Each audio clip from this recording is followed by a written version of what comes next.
Vamos a ver el tema de hoy. Yo puse el título de esta prédica, Dios lo hará otra vez, y no es propaganda para ninguna canción, sino es lo que la palabra testimonio significa.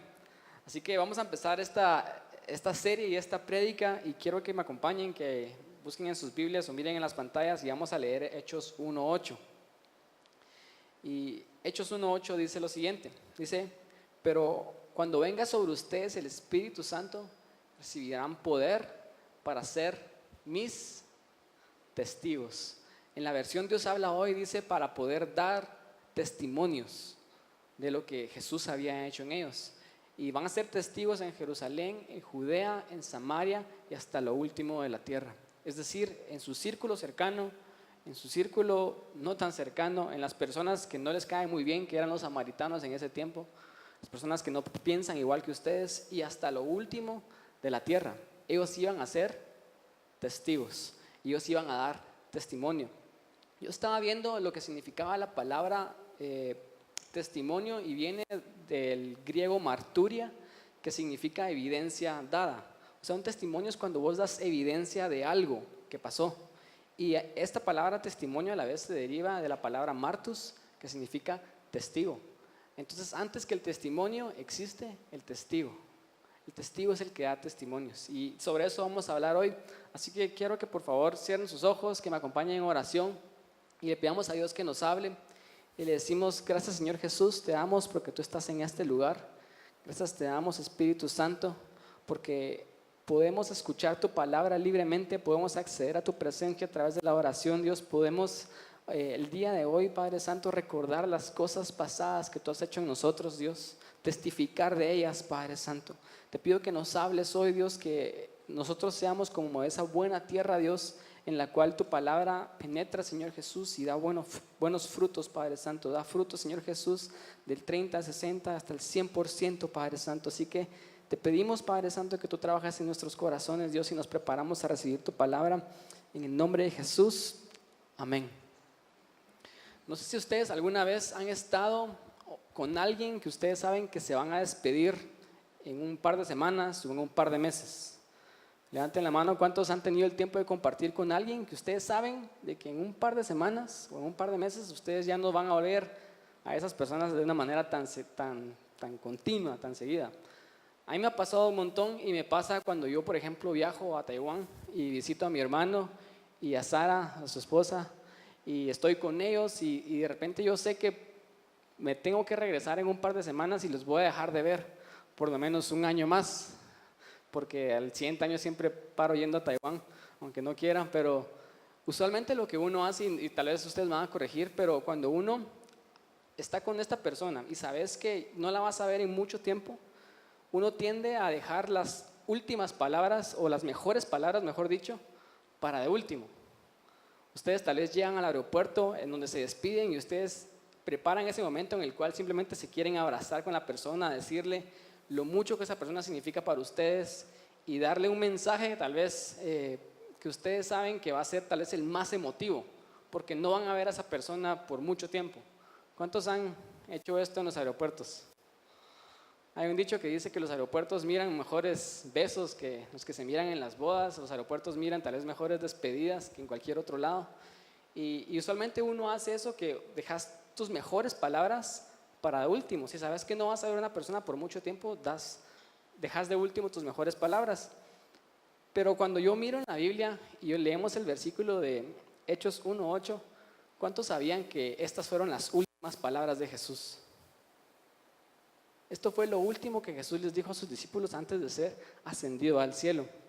Yo recuerdo la primera vez que yo fui a Taiwán, hace unos 4 o 5 años, no me recuerdo, y esa primera vez fue la vez antes de que tuviéramos relación con la iglesia en Taiwán, con Bread of Life. Yo nada más iba porque quería visitar a mi hermano y a Sara. Teníamos 2 años de no verlos en ese tiempo, así que yo ahorré y yo decidí ir a ese viaje. Pero cuando yo estaba en Taiwán, decidimos también que íbamos a ir a Japón a vacacionar. Así que estuve 3 semanas en Taiwán con ellos. Estuvo súper increíble. Yo tenía años de no verlos, y después fuimos juntos con Sara y con Guille a Japón.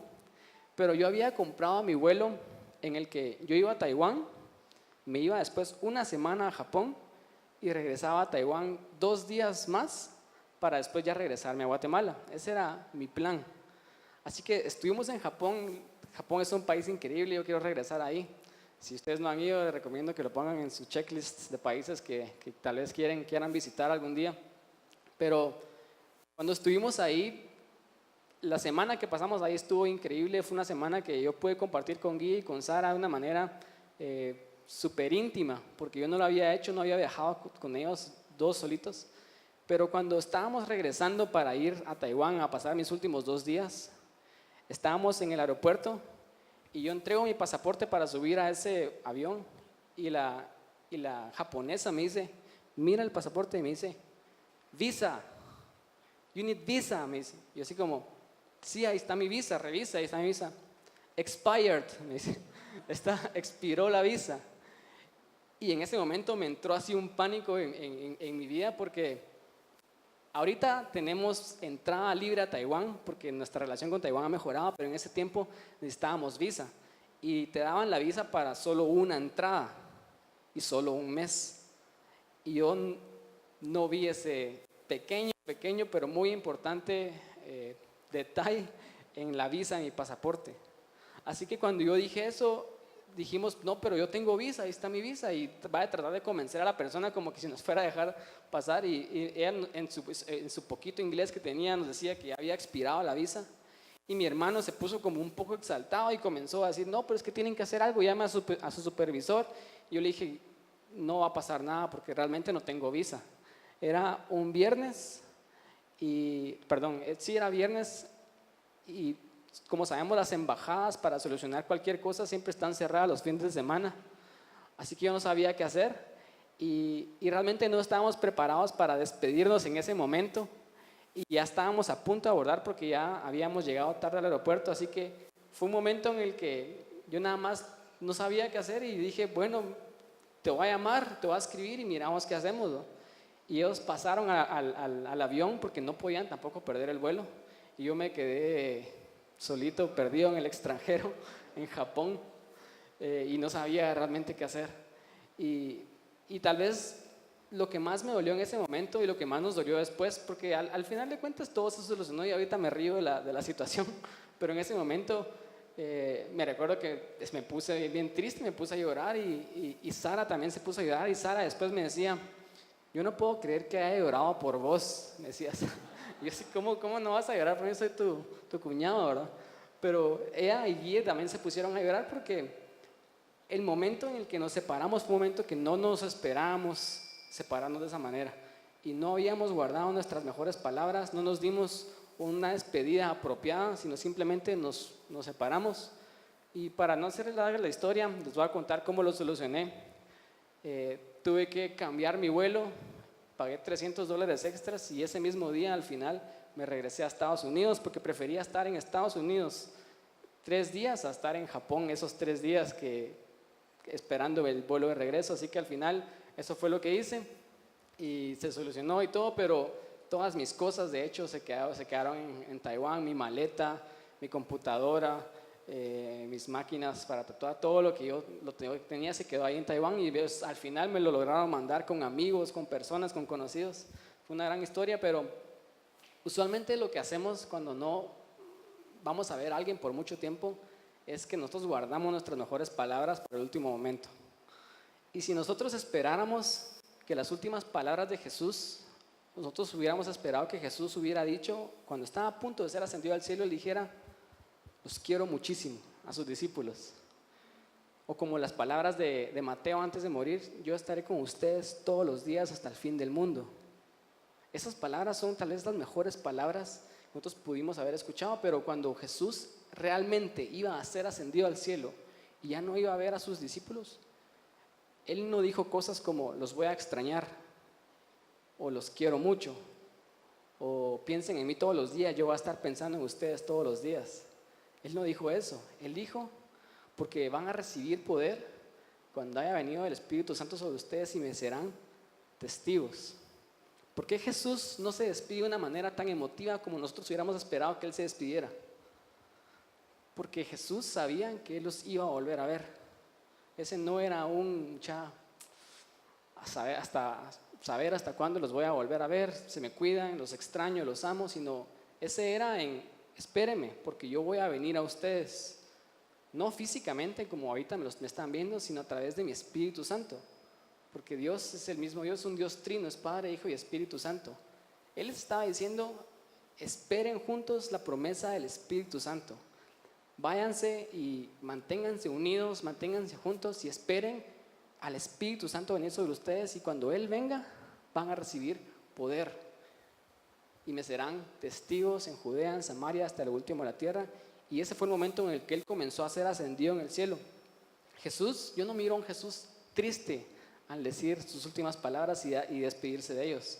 Los discípulos definitivamente sí se quedaron tristes, porque dice la Biblia que se quedaron viendo al cielo hasta que no pudieron ver más. Yo me imagino que la tristeza de los discípulos en ese momento sí fue mucha, porque era su Señor Jesús. Ellos habían pasado 3 años y medio con Él, y cuando habían perdido la esperanza de que Él había muerto, Él resucita. Imagínense qué gran final. Y después está 40 días con ellos, y ellos no pueden creer que Jesús esté nuevamente con ellos, pero después se tiene que ir otra vez. Ellos están viendo al cielo y no saben qué hacer, están perdidos.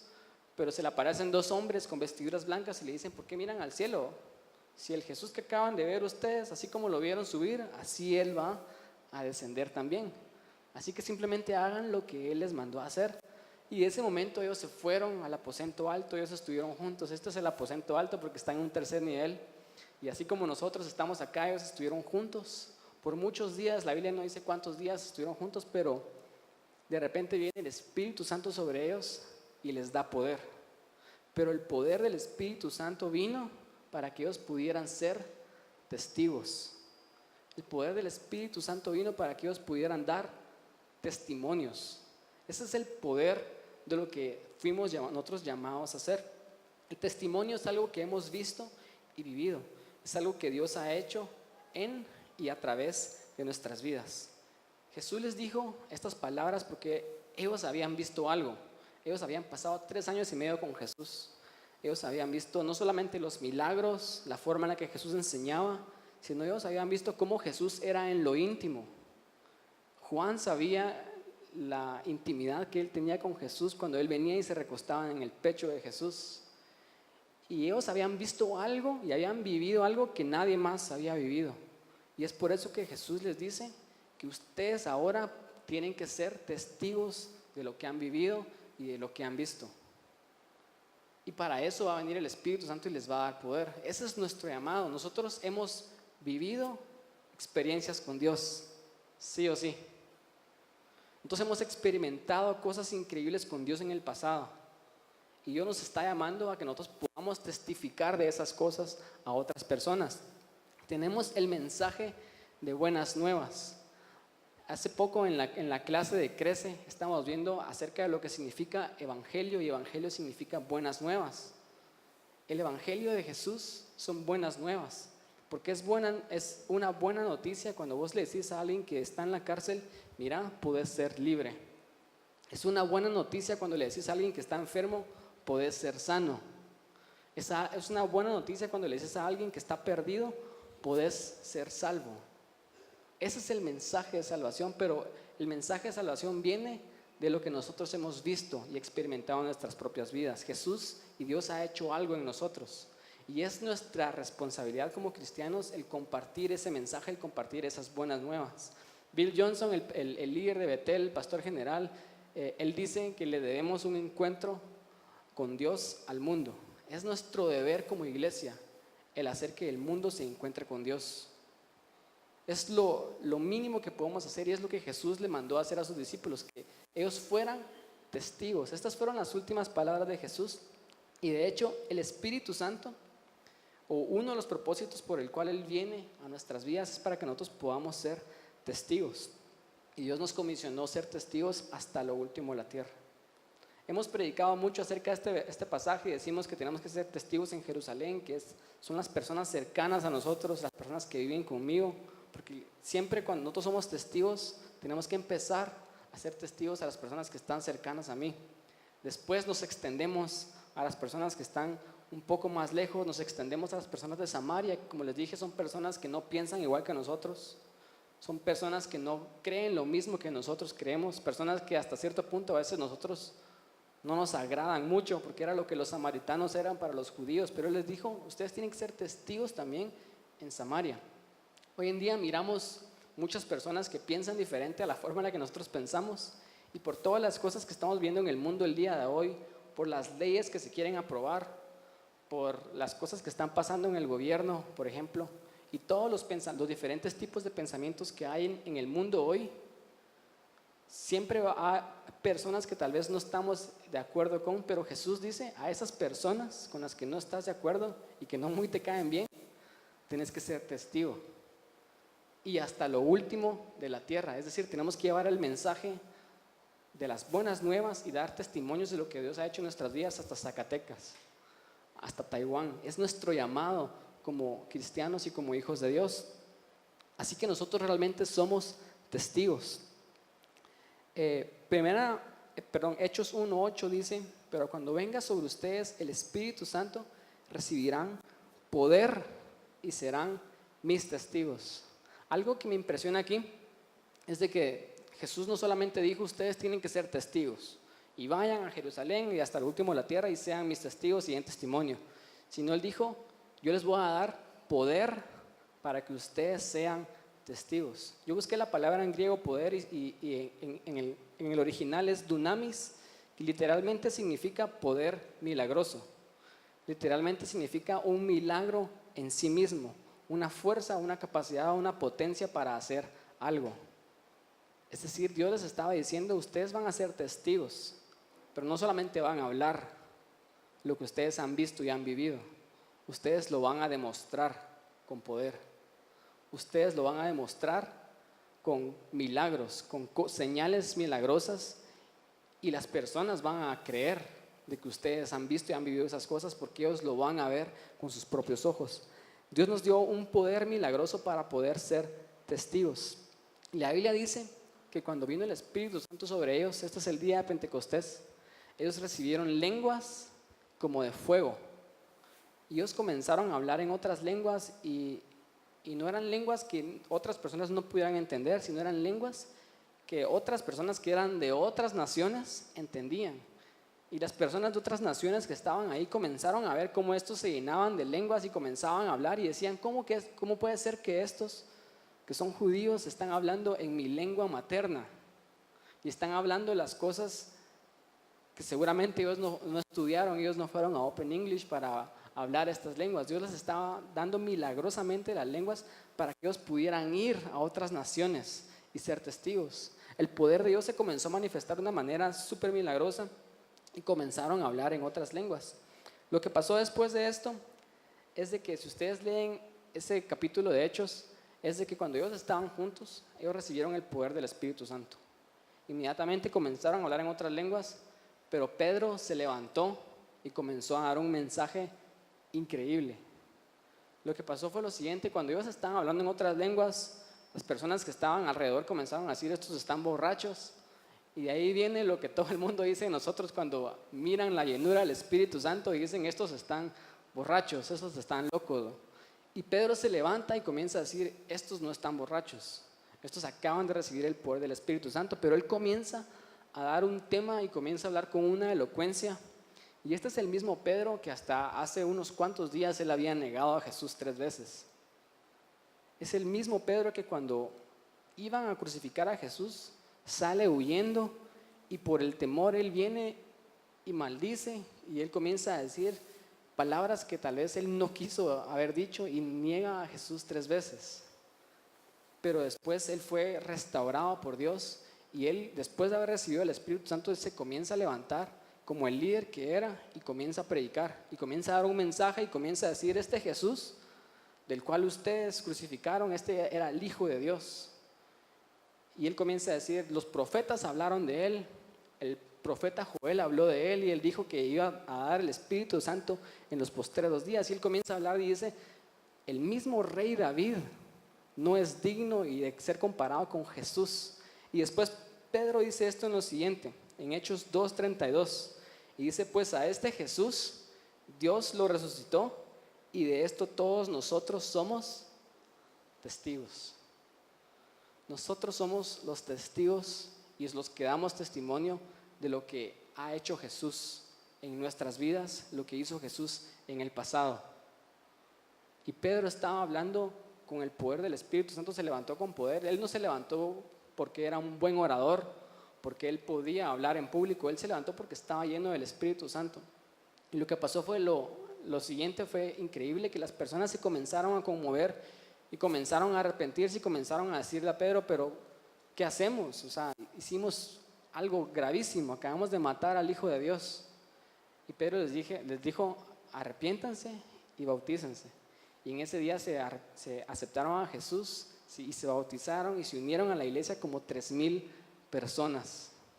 Imagínense el impacto de ser testigos, el impacto de testificar los testimonios, de hablar la palabra de Dios en el poder del Espíritu Santo. En ese día, un día nada más, se agregaron 3,000 personas. Y la Biblia sigue diciendo después que estas personas se unieron a la iglesia y perseveraban en la iglesia. Es decir, no solamente fue un evento de un día en el que ellos pasaron al frente, se arrepintieron, empezaron a llorar y después fueron a sus vidas y vivieron normal como que nada había pasado. Estas personas literalmente sí cambiaron sus vidas, pero vino nada más porque una persona se levantó a dar testimonio de lo que Dios había hecho y quién era Jesús. Y el poder del Espíritu Santo lo respaldó y 3,000 almas se agregaron al cielo en ese día. Las palabras que nosotros hablamos de lo que Dios ha hecho conmigo en el pasado tiene poder. Nunca debemos de callar lo que Dios ha hecho en nosotros porque no sabemos quiénes nos van a escuchar y quiénes van a recibir esa palabra y van a cambiar. Si Dios ha hecho algo en tu vida, entonces somos llamados a testificar acerca de lo que Dios ha hecho en nuestras vidas, porque somos testigos de lo que Dios ha hecho. Y alguien va a escuchar esa palabra y alguien va a recibirla y va a cambiar. Así que no podemos nunca dejar de hablar. El poder que recibimos del Espíritu Santo es para testificar. El testimonio trae poder para hacer que las personas que no creen, crean en la palabra de Dios. El testimonio también significa que Dios lo va a hacer otra vez. Y les voy a explicar por qué. Si me acompañan y vamos todos juntos a Apocalipsis 19:10. Apocalipsis 19:10 dice lo siguiente. Aquí está hablando Juan, él está teniendo una revelación increíble acerca de los tiempos finales y viene Juan y está viendo cómo varias personas están comenzando a adorar al Cordero y viene un ángel y le comienza a decir, escribí todo lo que miras, escribí todo lo que estás viendo. Entonces él, cuando mira al ángel, se postra delante del ángel y estaba dispuesto a adorar al ángel que estaba viendo. Pero el ángel le dice a Juan, yo me postré a sus pies para adorarlo, pero el ángel le dijo, no hagas esto, porque yo soy un consiervo tuyo, o sea, yo no soy Dios, yo soy alguien como tú. Dijo, no solamente tuyo, sino de tus hermanos que retienen el testimonio de Jesús, es decir, de las personas que hablan de lo que Jesús hizo. Y después dice, adora a Dios, pues el testimonio de Jesús es el espíritu de profecía. Yo pasé varios tiempo analizando este versículo porque es un versículo bastante profundo, pero después le dice, adora a Dios, pues el testimonio de Jesús es el espíritu de profecía. La profecía significa una predicción, algo que va a pasar en el futuro. Y me encanta cómo Jesús o el ángel le está diciendo a Juan y le dice, el testimonio de Jesús, cuando hablamos de un testimonio hablamos de las cosas pasadas, ¿verdad?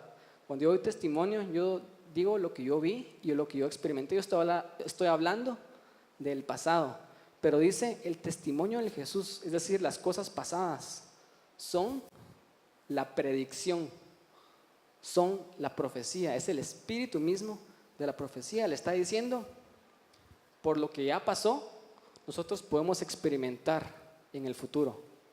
Por las cosas que Jesús hizo en el pasado, yo puedo creer en que Dios lo va a hacer en el futuro. Hablar cosas pasadas y hablar testimonios, estamos creyendo y estamos profetizando de que Dios lo va a hacer otra vez. Dios está conjugando los tiempos Y Él está diciendo que las cosas pasadas, recordar lo pasado, hablar lo pasado, testificarlo, va a convertirse en el espíritu mismo de nuestra predicción, de nuestra profecía. Y es por eso que queremos ser una iglesia que nunca dejamos de hablar lo que Dios ha hecho en el pasado. Hace 2 domingos les estaba recordando lo que Dios ha hecho con nosotros cuando nosotros estábamos en la zona 5 y nosotros no teníamos parqueo, estábamos luchando con que las personas cuando llegaban les asaltaban y les robaban sus baterías, y ahora Dios nos trajo a este lugar. Eso es un milagro, y yo nunca voy a dejar de recordar las cosas pasadas, porque cuando yo recuerdo las cosas pasadas yo creo de que Dios va a hacer algo nuevo en el futuro. Y aun cuando estamos en este lugar, yo creo que Dios nos va a dar un mejor lugar, porque estamos creciendo y queremos bendecir a más personas. Pero empieza cuando nosotros comenzamos a hablar lo que ha pasado en el pasado. El testimonio de Jesús es el espíritu de profecía. La evidencia de Jesús, todo lo que Él dijo e hizo, es nuestra predicción de lo que nosotros podemos vivir. Si Jesús lo dijo, si Él lo hizo, entonces yo lo puedo vivir. Esa es nuestra seguridad, es nuestra confianza. En esta semana yo estaba leyendo Isaías 53, y cuando leemos Isaías 53 es un capítulo de la Biblia que habla acerca de quién iba a ser Jesús. Isaías estaba profetizando hacia el futuro lo que iba a hacer Jesús, las cosas que Él iba a pasar, las cosas que Él iba a experimentar en el futuro. Ahora esas cosas ya pasaron y están en el pasado. Pero yo comencé a leer Isaías 53 y yo me di cuenta que Isaías hablaba de que Jesús iba a ser rechazado, y Él fue rechazado. La Biblia dice que no había hermosura en Él para que las personas lo rechazaran. Él fue rechazado por el mismo pueblo judío cuando Él vino, y el mismo pueblo que era de los suyos no lo recibieron. Le dijeron: este no es nuestro rey, este no es nuestro Mesías, y lo hicieron a un lado y lo apartaron. Pero Jesús, dice Isaías, que fue rechazado. ¿Para qué? Para que yo pueda ser aceptado. Por el rechazo de Jesús, por las cosas pasadas de Jesús, yo puedo ser aceptado hoy. Y cuando estábamos adorando a Dios, yo puedo venir delante de Dios, yo puedo adorarlo y Dios acepta mi adoración. Antes no se podía hacer eso. Dios me acepta a mí por lo que Jesús hizo en el pasado. Yo seguí leyendo Isaías y yo vi que Isaías hablaba que Jesús fue humillado, y Jesús fue humillado hasta la muerte. Él tuvo la muerte más vergonzosa de todas. Cuando estaba Él colgado en ese madero, Él no estaba con un trapo aquí cubriéndolo, sino Él estaba completamente expuesto, vulnerable. Morir en un madero era la peor muerte de todas, no solamente por el sufrimiento, sino por la humillación de lo que representaba esa muerte. Yo leía en Isaías 53 que mi Jesús fue humillado, pero Él fue humillado para que yo sea glorificado. Cuando hablamos de que nosotros somos una iglesia que camina de gloria en gloria, estamos hablando de que podemos profetizar eso en nuestras vidas porque Jesús fue humillado en el pasado. Yo seguí leyendo y yo leí que decía en Isaías 53 que por sus llagas, por sus heridas, yo soy sanado. A veces hablamos y decimos: Dios te quiere sanar, y nos cuesta mucho creer de que Dios quiera hacer un milagro con nosotros.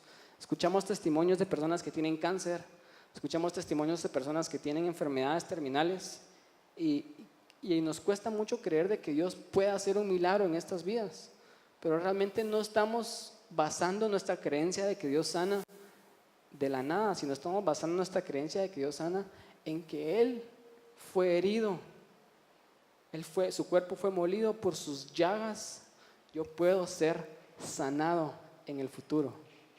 No sé si a ustedes les da esperanza eso, pero el testimonio de Jesús es el espíritu de la profecía. Isaías seguía diciendo, y él decía que Él recibió nuestro castigo. Y Isaías dijo que Él recibió nuestro castigo para que yo pueda tener paz. ¿Por qué vamos a vivir atormentados? ¿Por qué vamos a vivir preocupados? ¿Por qué vamos a vivir afanados? Si Jesús ya hizo todo lo que Él tenía que hacer para que yo pudiera experimentar paz el día de hoy y el día de mañana.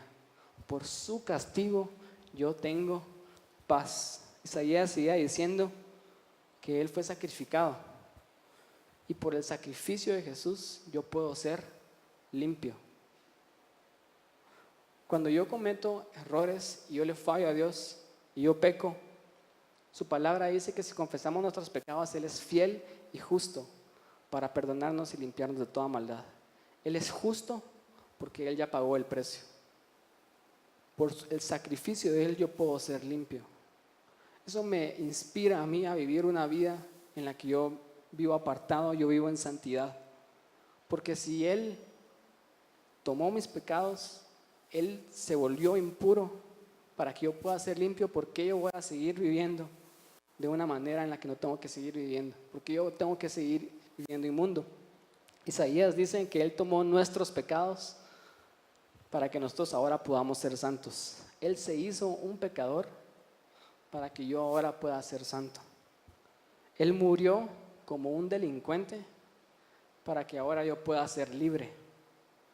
Porque yo era el que tenía que morir como un delincuente, porque yo soy el que he fallado. Pero ahora yo soy libre porque Él tomó mis pecados y Él murió en la cruz como un delincuente. Entonces el testimonio desata el mismo poder de Jesús para una situación presente. Si estamos atravesando cosas difíciles en nuestras vidas, es tiempo de recordar las cosas pasadas, lo que Dios ha hecho antes.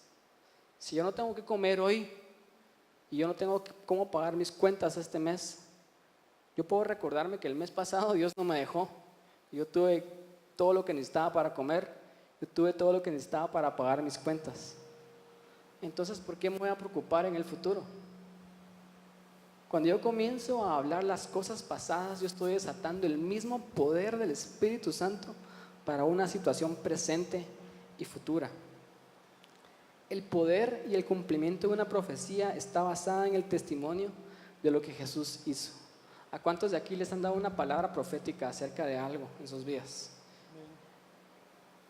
A mí me han dado muchas palabras proféticas. Yo tengo palabras proféticas en mi vida que no se han cumplido. Pero el poder de ese cumplimiento no está basado en que yo sea muy bueno, o en que yo tenga suerte, o en que yo logre hacer algo, sino está basado en lo que Jesús ya hizo en el pasado. Así que cualquier profecía que hemos recibido de parte de Dios, nuestra seguridad está en de que si Dios lo prometió, Él lo va a cumplir. Porque Él hizo la obra en la cruz del Calvario y Él lo cumplió ya en Jesús. En Apocalipsis 12:11, Juan está hablando y está contando los relatos de cómo Satanás fue lanzado al mundo, y Satanás vino y arrebató la tercer parte de los ángeles y se rebelaron contra Dios. Entonces viene Dios y lo manda a la tierra, lo manda acá con nosotros. O sea, no con nosotros, sino aquí en la tierra. Y cuando Él está acá, dice que las personas que estaban acá, dice, ellos lo han vencido por medio de la sangre del Cordero y por el mensaje del cual dieron testimonio. No valoraron tanto su vida como para evitar la muerte. Juan estaba diciendo que los santos aquí en la tierra habían vencido a Satanás por el mensaje que estaban dando del testimonio. ¿El testimonio de quién? De lo que Jesús había hecho. Satanás ya está derrotado, él no tiene ningún poder sobre nosotros, él no tiene ningún poder, el pecado no tiene poder. El único poder que el pecado tiene es cuando yo decido darle el poder al pecado. Cuando yo creo en las mentiras del mentiroso, yo empodero al mentiroso. Pero la Biblia dice que ellos le vencieron por la sangre del Cordero y por el mensaje del cual dieron testimonio. Nosotros podemos vencer cualquier batalla que venga a nuestras vidas y cualquier lucha que Satanás nos trate de tirar en nuestra contra. Cualquier tormenta que estemos pasando la podemos vencer por el testimonio de lo que Jesús hizo en la cruz del Calvario. Yo tengo que hablar siempre y no callar las cosas buenas que Dios ha hecho en el pasado. Porque cada vez que yo hablo, yo digo, Dios lo hará otra vez. Nuestra confianza y esperanza en el futuro están puestas en lo que Jesús hizo en el pasado. Yo hoy puedo caminar confiadamente, levantarme todos los días y creerle a Dios por un mejor mañana, porque Él murió ayer por mí. Y eso es lo que Dios nos está llamando a creer. Una y otra vez, cuando el pueblo de Israel estaba en el desierto, cuando ellos iban por el desierto, ellos se comenzaban a quejar por las cosas que no tenían, y ellos se comenzaban a murmurar contra Dios y comenzaban a decirle a Moisés: mira, no tenemos agua, ya estamos cansados de esta comida, ya estamos cansados de esto y lo otro. Y Dios sigue diciendo: ¿por qué me siguen menospreciando? ¿Por qué no se acuerdan de lo que yo hice con ellos en el pasado? Yo los estaba llamando a recordar las cosas que Él había hecho con ellos antes, para que ellos pudieran saber de que hoy Jesús no los iba a dejar. Si Dios no nos dejó en el pasado, Él no nos va a dejar hoy tampoco, y Él no nos va a dejar mañana. Si Dios lo hizo una vez, Él lo va a hacer otra vez. Así que ¿por qué no nos levantamos y vamos a cantar juntos y vamos a adorar a Dios y vamos a creer?